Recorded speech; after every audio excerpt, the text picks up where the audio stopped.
శ్రీ జ్యోతిర్వాస్తు విద్యాపీఠం ఇంకొక అరుదైన కార్యక్రమానికి వేదిక కాబోతూ ఉంది. ఈ అక్షయ తదయ రోజు దేవాలయ నిర్మాణాన్ని గత 10 సంవత్సరాల క్రితం శ్రీ శ్రీ శ్రీ మాధవానంద సరస్వతి స్వామి వారి యొక్క దివ్య కరకమలముల చేత ఆరంభించుకొని శాస్త్రీయమైనటువంటి దేవాలయ నిర్మాణాన్ని ఇక్కడ నిర్మిస్తున్నది మన విద్యాపీఠం. శాస్త్రీయము అంటే ధర్మశాస్త్రంలో పురాణంలో దేవాలయ నిర్మాణాన్ని ఏ విధంగా చేయాలనో ఆ విధంగా నిర్మిస్తున్నటువంటిది మన విద్యాపీఠం. దేవాలయ నిర్మాణము అంటే దేవాలయము, వైద్యాలయము, విద్యాలయము ఇవి సమాజానికి శక్తినిచ్చేటువంటి శక్తి కేంద్రాలు. అందులో విద్యాలయము, వైద్యాలయము కూడా ఇంతకుముందు సంస్కృతిలో దేవాలయ అంతర్భాగంగా ఉండేటువంటి, అంటే అతి ప్రధానమైనటువంటిది మన హైందవ జాతికి, మన భారతీయతకు శక్తినిచ్చేటువంటి ధామం ఏమిటి అని అంటే మన యొక్క దేవాలయాలు. అందువల్ల దేవాలయానికి వెళ్ళి దర్శించుకుంటే ఇటు శారీరక వికాసము కలుగుతుంది, మానసిక పరిపూర్ణత కలుగుతుంది. అందువల్ల దేవాలయాన్ని ద్రష్టలైనటువంటి ఋషులు విష్ణు ధర్మోత్తరం అనేటువంటి పురాణంలో ఏ విధంగా నిర్మించానో చెప్పడం జరిగింది. దానికి మొట్టమొదలు భూశుద్ధి చేయాలి. భూశుద్ధి, భూపూజనాన్ని నిర్వహించమని చెప్పారు. ఏ స్థలంలో అయితే మనం దేవాలయాన్ని నిర్మిస్తామో ఆ స్థలాన్నంతా కూడా శుద్ధి చేయాలి. దానికి భూ పరీక్షలు నిర్వహించాలి. ఆ తర్వాత వాస్తు పద విన్యాసము అని చెప్పి వాస్తు శుద్ధి చేయాలి.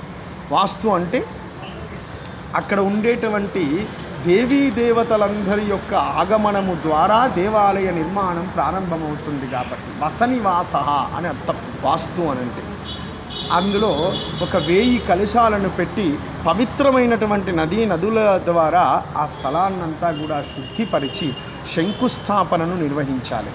21 ఏప్రిల్ 2017లో మన దేవాలయం యొక్క శంకుస్థాపనను ఒక 1000 మంది పంచాక్షర మహామంత్ర జపాన్ని పఠిస్తూ ఉండంగా శ్రీ శ్రీ శ్రీ మాధవానంద సరస్వతి స్వామి వారి యొక్క దివ్య కరకమలముల చేత శంకుస్థాపనను నిర్వహించింది మన విద్యాపీఠం.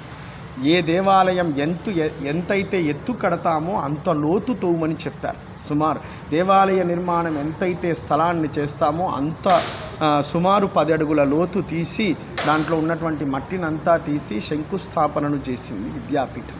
ఇక ఆ తర్వాత రకరకాల కార్యక్రమాలు, శ్రీబంధనము అని, విష్ణుబంధనము అని, శక్తిబంధనము అని, అదేవిధంగా రుద్రబంధనము అని, ఇట్లా పంచబంధాత్మకంగా 5 రకాల ధర్మశాస్త్రంలో చెప్పబడ్డటువంటి బంధనాల ద్వారా, అంటే రాళ్లను పేర్చేటువంటి క్రమాన్ని బంధనము అని చెప్పారు.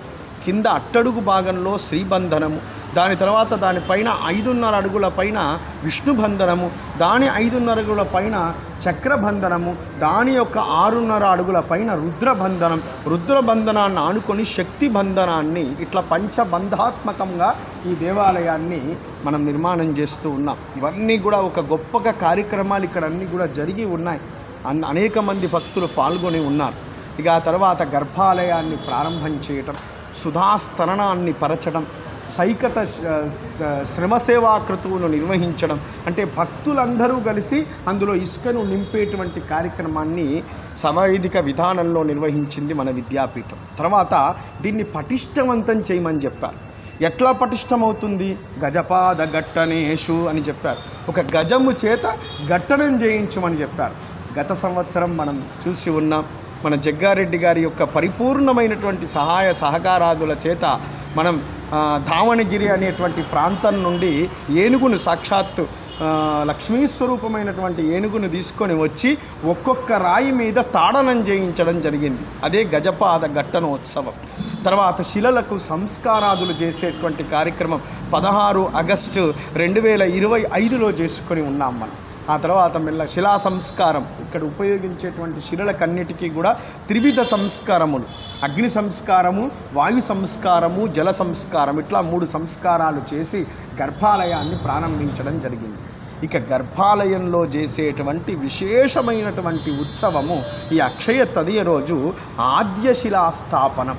అంటే ప్రథమమైనటువంటి పంచశిలలను, ఒక 5 రకాల శిలలను 5 బీజాక్షరములు లిఖించి దేవాలయం యొక్క ప్రధానమైనటువంటి ద్వారం ఎడమవైపున కింద స్తంభం కింద న్యాసం చేయమని చెప్పారు. దీన్నే ప్రథమేష్టికాన్యాసము అని అంటారు. సంగారెడ్డి జిల్లా హెడ్ క్వార్టర్లో సంగారెడ్డి పట్టణంలోని శివార్లోని ఫసల్వాది గ్రామంలో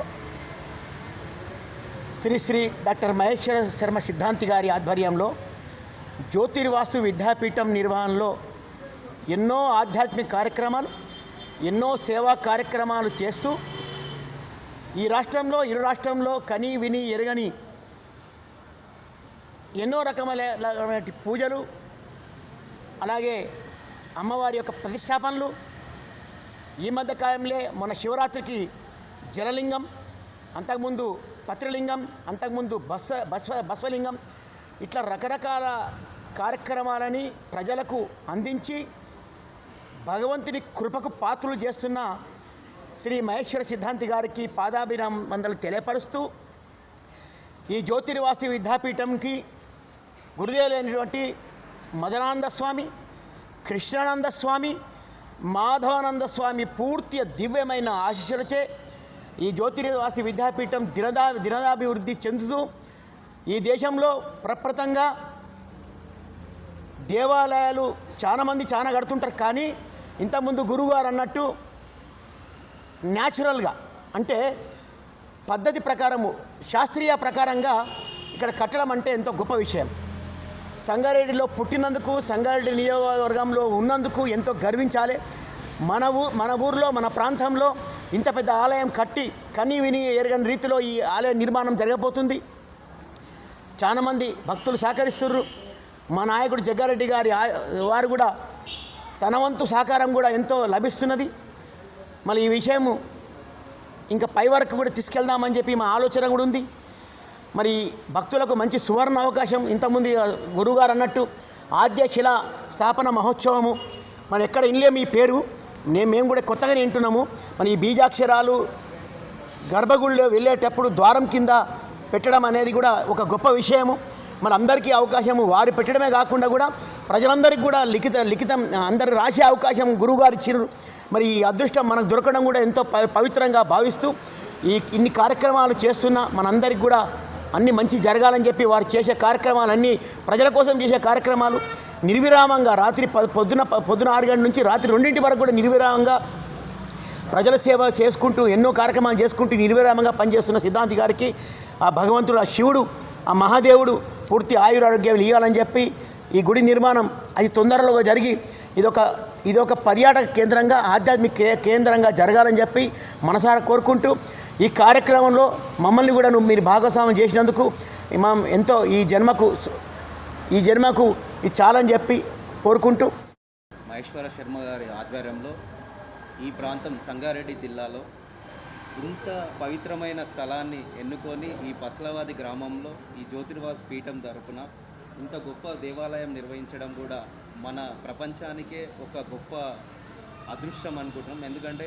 పురాణాలలో వింటుంటే మనం ఎక్కడైనా ఏ టెంపుల్కైనా పోతే గతంలో ఏదైనా టెంపుల్ కట్టారంటే చోళులు, అదేవిధంగా ద్రావిడ్లు ఇలాంటి గొప్ప దేవస్థానాలు కట్టించారు అని చెప్పే మనకు చరిత్ర చెప్తుంటుంది.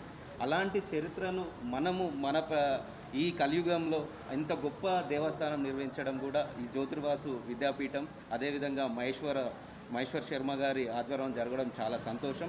అట్లనే 20 తారీఖు రోజు జరిగే కార్యక్రమం, ఎందుకంటే శిలాలు మీరు చూస్తారు మన కళ్ళ ముందే తెలుస్తారు. అమ్ అమ్ అహం హిమ్ అనే అలాంటి బీజాక్షరాలకు అందరం కూడా ప్రజలు, భక్తులు ప్రతి ఒక్కరితోటి కూడా బీజాక్షరాల మీద నామస్మరణ చేయించి అక్కడ చరిత్రలో మన పేరు నిలిచేటట్టు, అందరిని భక్తుల పేరు నిలిచేటట్టు లోకాన్ని కూడా సమిష్టిగా చేయాలని ఈ సంకల్పానికి కూడా మేమందరం కూడా అందులో భాగస్వామ్యం కావడం మా పూర్వజన్మ సుకృతం అనుకుంటాం.